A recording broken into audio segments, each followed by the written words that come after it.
Hello and welcome to this episode of It's Raining Cats and Dogs, a video podcast full of information about how to engage with, support, encourage and journey with children, young people and families where there are additional needs and disabilities. In this episode, I'm going to be answering 4 questions that have been posed in this time of crisis, this time which is so different and challenging for so many families. And they're all relating to how the church can respond to the need of families at this time. How can church now, as it currently is, mostly online and digital, be accessible for children and young people and their families where there are additional needs and disabilities? How do we best support families to be able to teach and share with their children and young people? How can church respond to the practical and pastoral needs of families at this time? And what about families that struggle to access the online world for all kinds of reasons? How can we as church reach them too? Lots for us to explore there, lots for us to think about, and I'm going to share 4 little video clips that help us to unpack that in a bit more detail. Hello, my name's Mark, and in this short video clip we're going to be exploring the question of how can church now, in this current crisis, be accessible for families with children with additional needs.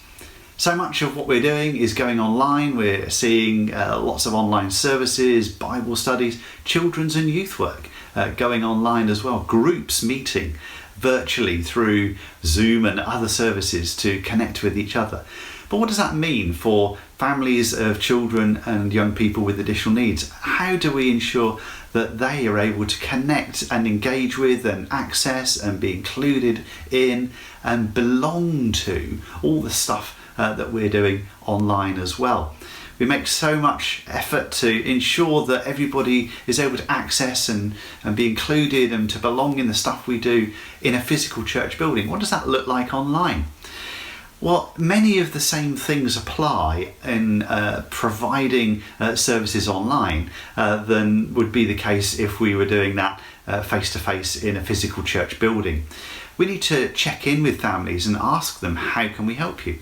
What do you need from us right now? How can we resource and equip you so that the things that you're doing at home are linked in with the stuff that we're doing at church?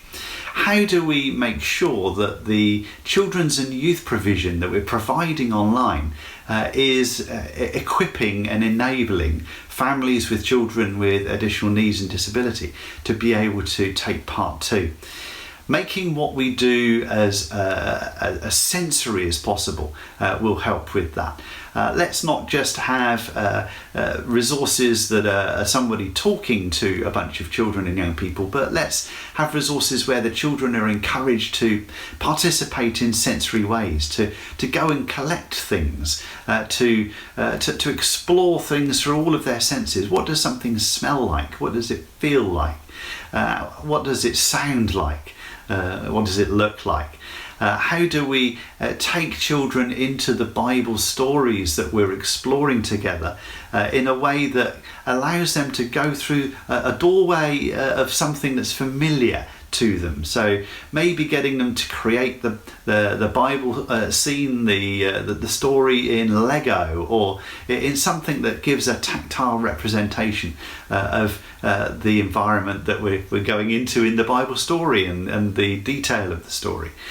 Maybe we can think about how to provide social stories to go alongside the talk and narrative that we're sharing with families.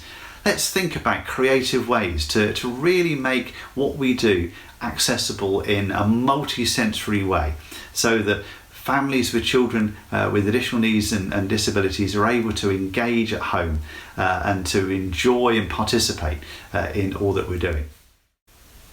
Hello, my name's Mark, and In this short video, we're going to be exploring how we best support and resource parents to teach their children, particularly thinking about teaching them from the Bible and teaching them about the good news of Jesus during this difficult time.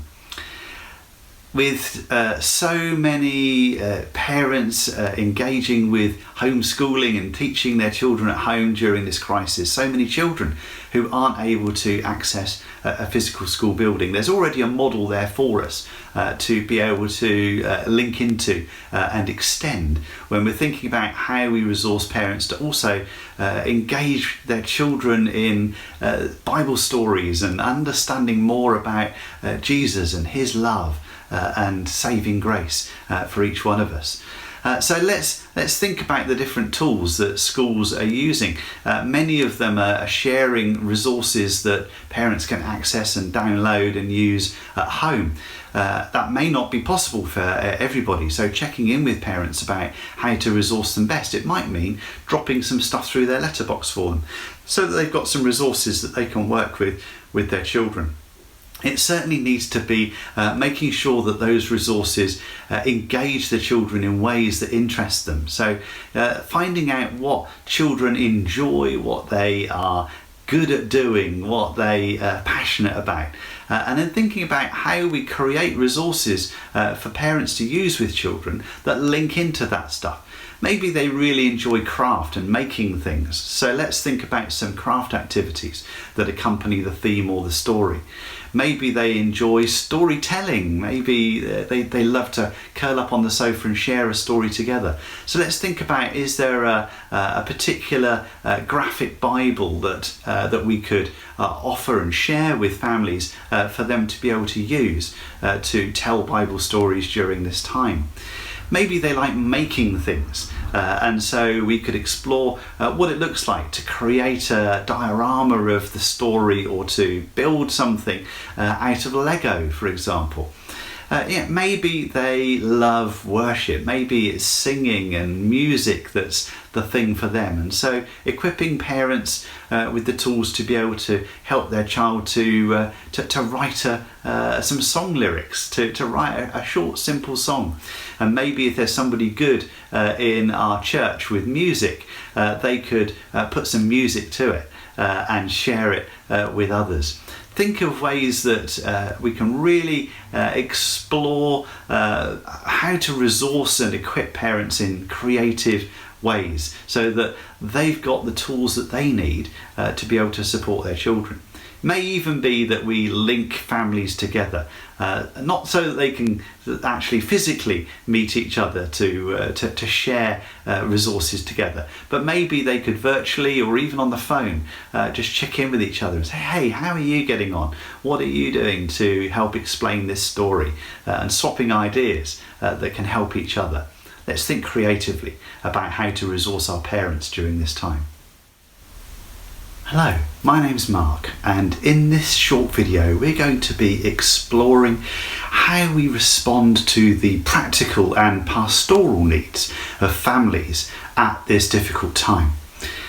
Now, those needs can be many and varied, but what will be common for families that have children or young people with additional needs and disabilities is the reality of lockdown and social isolation for each of them, meaning that just being able to access everyday services like going to the shops, picking up medication from the pharmacy, that kind of thing, is going to be a whole lot harder. It's entirely possible that the adults in the house may be needing to be shielded. Possibly the children might need to be shielded. And so as church, can we reach out to those families and explore with them how we could go and get some shopping in for them, how we could go and pick up their medication, how we could be a practical source of accessing the things in the community that they need to get by from day to day and week to week. And as we think of those practical things that we could do to support and help them, just a phone call every now and then to check in with them, to see how they're doing, and to mean that question and to really listen to the answer that the family gives us about how they're doing, to pastorally care for them and think about how we just help them to endure and survive this really difficult period. Social isolation isn't something that's new to families with children and young people with additional needs and disabilities, but this current crisis has taken it to a whole new level, and so it's really important that we're checking in with them to see how they're doing, just to help them to know that they're not forgotten in this crisis, that we're thinking of them and reaching out to them.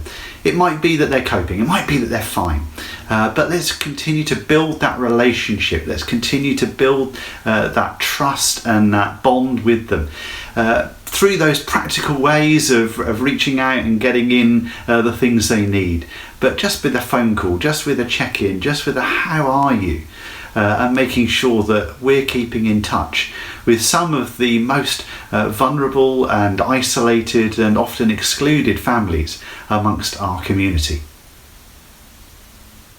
Hello, my name's Mark, and in this short video we're going to be exploring answers to the question of what do we do to help and support families who have no online access at this time. Now that might seem extraordinary to us. We're so used, many of us, to having on-demand access through our phone, through broadband at home, that the thought of not having those things is extraordinary. But the reality is that for many families up and down the country and in our communities all around us, there will be families who struggle to access those services. Often the reason for that is financial. Sometimes families are having to, especially at these difficult times, make tough decisions about, do they get some food shopping in for their family? Do they put the heating on when it's cold?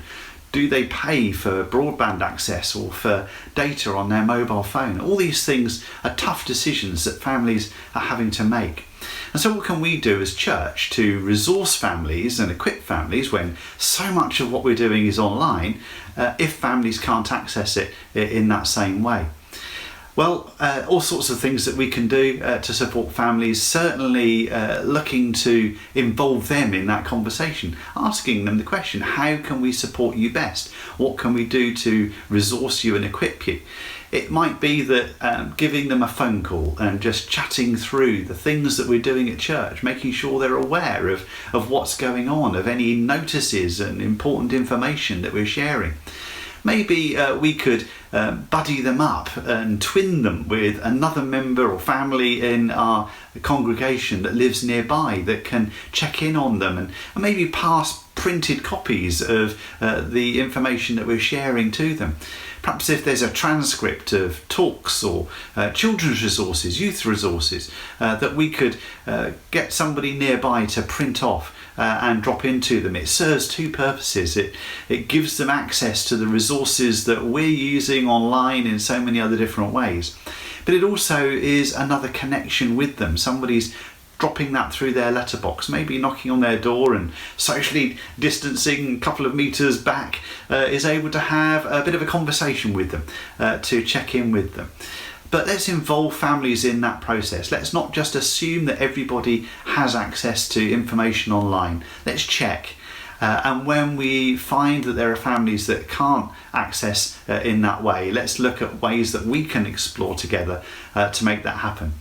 May even be that we decide to budget to equip families that don't have broadband with some financial help to enable them to be able to continue to be part of our church community in that way. Look out for those families and particularly think about how vulnerable and excluded and isolated they're feeling right now. Let's explore together how we can help them. And the final word, this episode of It's Raining Cats and Dogs comes from my son James, as we were practicing his small part in an accessible, inclusive creed that my home church is putting together. So here's James practicing his little bit right at the end.